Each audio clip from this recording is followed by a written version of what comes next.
आप सभी को जय मसीह की दोस्तों। मैं हूं आपकी दोस्त मोनिका और BibleWani.com में मैं आप सभी मित्रों का स्वागत करती हूं। विश्वास करती हूं कि यह वेबसाइट आपके लिए बहुत ही लाभदायक सिद्ध हुई है। यदि आपको यहाँ पर दी गई शिक्षाएं, बाइबल वचन, संदेश सब कुछ पसंद आते हैं तो इसे अपने दोस्तों के साथ भी ज़रूर शेयर करें। और हाँ, यहाँ की ऑडियोज को भी आप डाउनलोड करके शेयर कर सकते हैं और अपने घर पर अपने मित्रों के साथ सुन सकते हैं। आज बाइबल से एक महत्वपूर्ण बात पर हम बात करने जा रहे हैं। परमेश्वर का मित्र किसे कहा गया है? चलिए देखते हैं बाइबल से।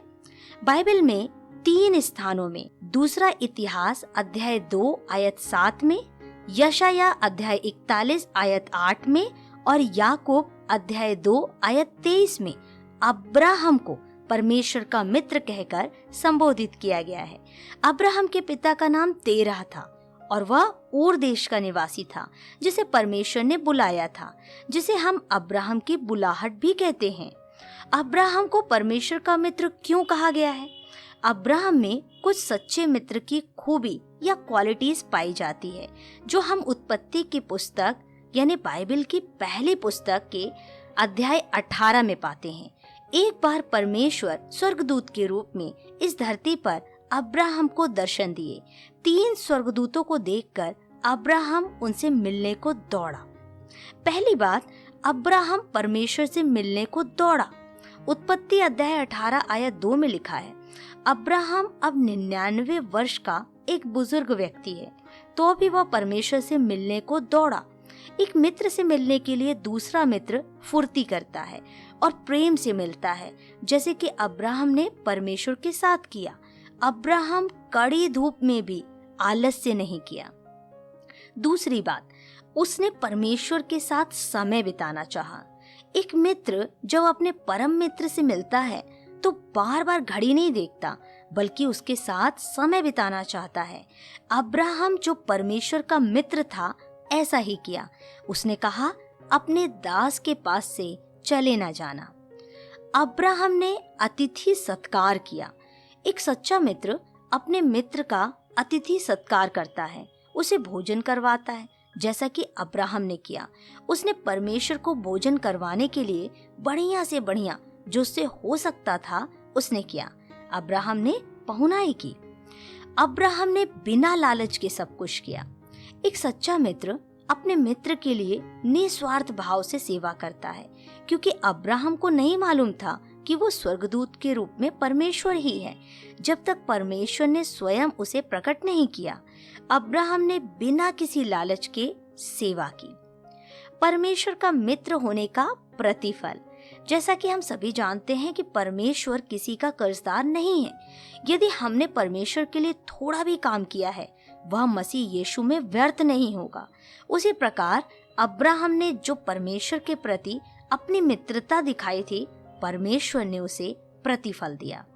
अब्राहम को संतान की प्राप्ति, परमेश्वर ने उसके तंबू में आकर उसकी पत्नी और अब्राहम को आशीष दिया और कहा, आज से ठीक 1 वर्ष के बाद बसंत ऋतु में तुझे एक संतान पुत्र की प्राप्ति होगी। स्मरण रहे, अब्राहम उस समय 99 वर्ष का है। मैं सर्वशक्तिमान परमेश्वर हूँ। परमेश्वर ने अब्राहम से कहा, मैं सर्वशक्तिमान परमेश्वर हूँ। इसका अर्थ यह है कि तू जो बूढ़ा है, जो यह सोचता होगा कि मेरे शरीर से या विचार से यह तो असंभव है, लेकिन परमेश्वर उसे स्मरण दिला रहा है, मैं तेरा मित्र शक्तिमान परमेश्वर हूँ, सर्वशक्तिमान हूँ, मुझसे सब कुछ संभव है। मैं तुझे आशीषित करूंगा और दुनिया के सारे कुल तेरे द्वारा आशीष पाएंगे। परमेश्वर अपने मित्र को सब कुछ बताता है। परमेश्वर का मित्र होना सर्वश्रेष्ठ बात है। जिस प्रकार एक मित्र अपने मित्र से कुछ भी नहीं छिपाता बल्कि सब कुछ बता देता है, उसी प्रकार परमेश्वर ने भी अब्राहम से मित्रता निभाई और उसे उस मिशन के बारे में बता दिया जिसे पूरा करने इस पृथ्वी पर आए थे, सदोम और अमोरा को आग से नाश करने। अब्राहम की प्रार्थना। अब्राहम अपने परमेश्वर की बात सुनकर परमेश्वर के दिल की चाहत को समझ गया। परमेश्वर यहोवा अवश्य यह कह रहा था कि मैं उस सदोम को नाश करने आया हूँ, लेकिन अब्राहम समझ गया परमेश्वर दिल से ये देश को नाश नहीं करना चाहता, नहीं तो बिना बताए भी नाश कर सकते थे। इसलिए अब्राहम ने उस देश को बचाने के लिए प्रार्थना करना शुरू किया और विनती की, यदि वहाँ कुछ लोग प्रार्थना करने वाले होंगे या विश्वास करने वाले होंगे जो परमेश्वर की आराधना करते हों, तो क्या उनके कारण भी कुछ दया नहीं की जाएगी। बड़ी रोचक बात है, परमेश्वर बड़े धैर्य से उस विनती को सुनकर अब्राहम को बता रहे हैं, नहीं, मैं उन धर्मियों के कारण पूरे देश को नाश नहीं करूंगा।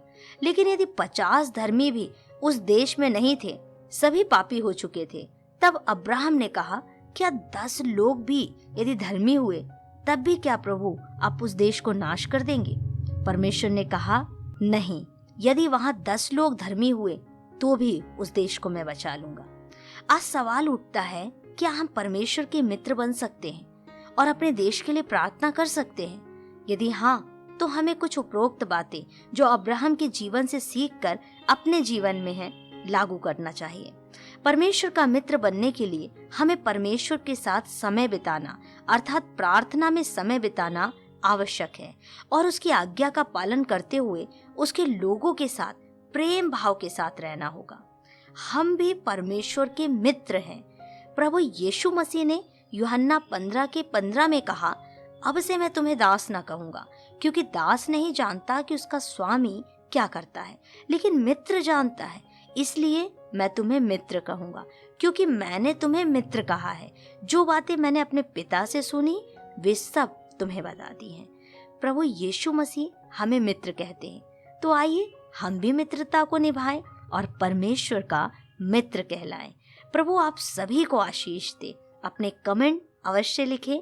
पसंद आया है तो लाइक करें, शेयर करें और इस वेबसाइट को सुनने के लिए, पढ़ने के लिए आपका हृदय से धन्यवाद।